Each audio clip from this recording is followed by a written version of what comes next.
I go to New York. Chapter 1.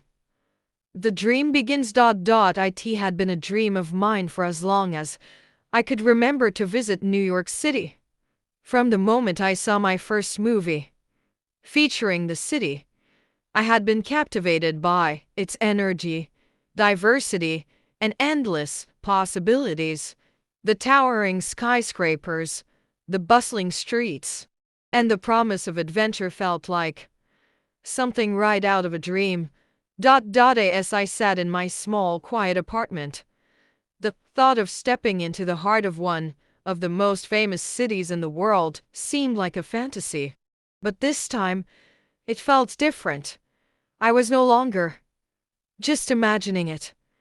I had saved enough money, made all the necessary plans, and now, with a flight ticket in hand and a suitcase packed, I was about to turn that dream into reality. The morning of my departure arrived, and I felt a mixture of excitement and nervousness. I couldn't help but think about all the famous landmarks I had seen in pictures and movies: Central Park, Times Square, the Empire State Building, Broadway, and the Statue of Liberty. I could hardly wait to see them with my own eyes. As I made my way to the airport, the reality of the adventure ahead started to sink in. The thought of being in a completely new place, far away from the comfort of home, was both thrilling and intimidating. But there was no turning back now. This was my moment. Chapter 2. Touchdown in New York. The flight was long, but I managed to pass the time by looking out the window, eagerly anticipating my arrival. The moment the plane touched down at JFK Airport, a wave of excitement washed over me. I was finally in New York. As I walked through the airport, the buzz of the city seemed to be in the air. People were moving quickly, speaking in a dozen different languages, all with a sense of purpose. The sounds, the smells, the energy, it was all so different from what I was used to.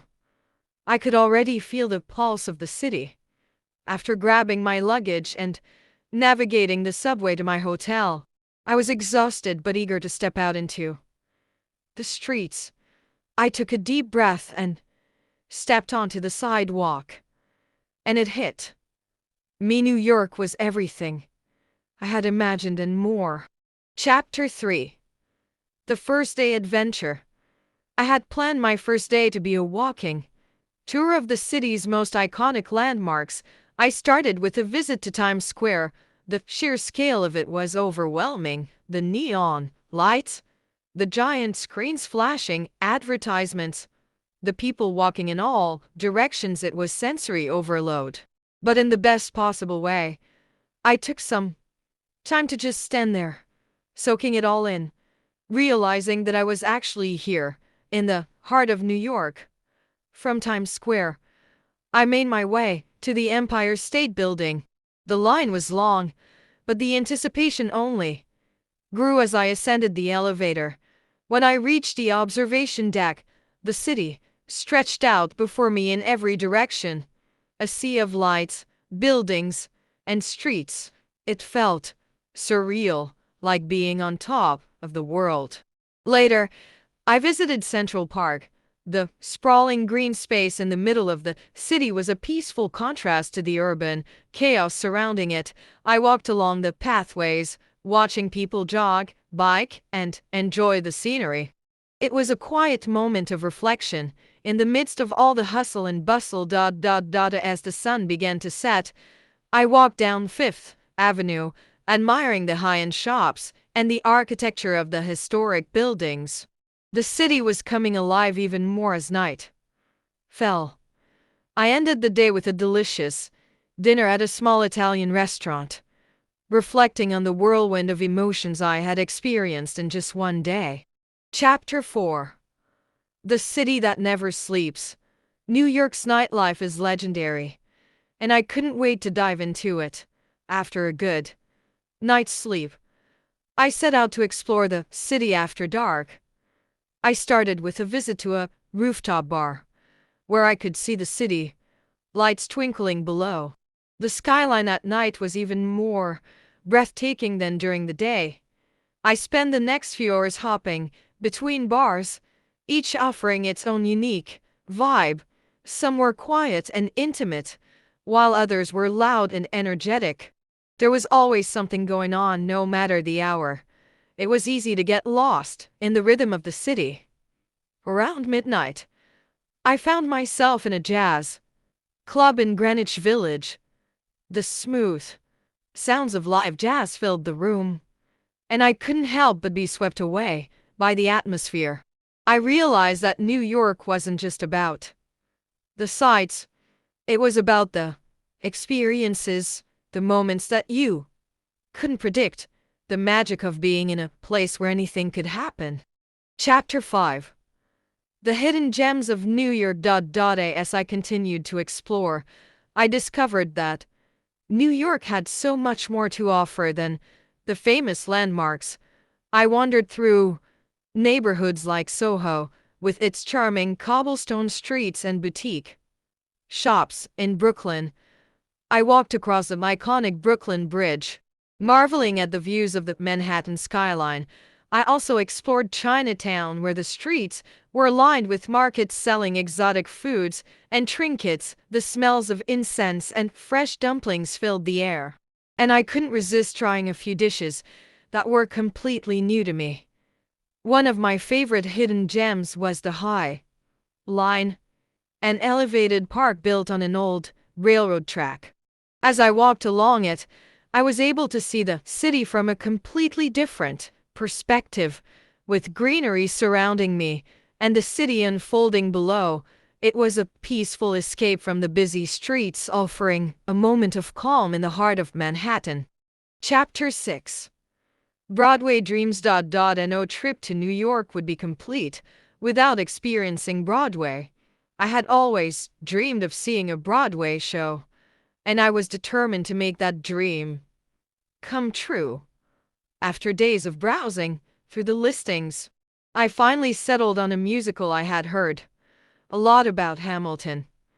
The theater was magnificent, the energy in the crowd electric. When the lights dimmed and the curtain rose, I was transported into the world of the show. The performances, the music, the choreography, everything was flawless. It was a night I would never forget.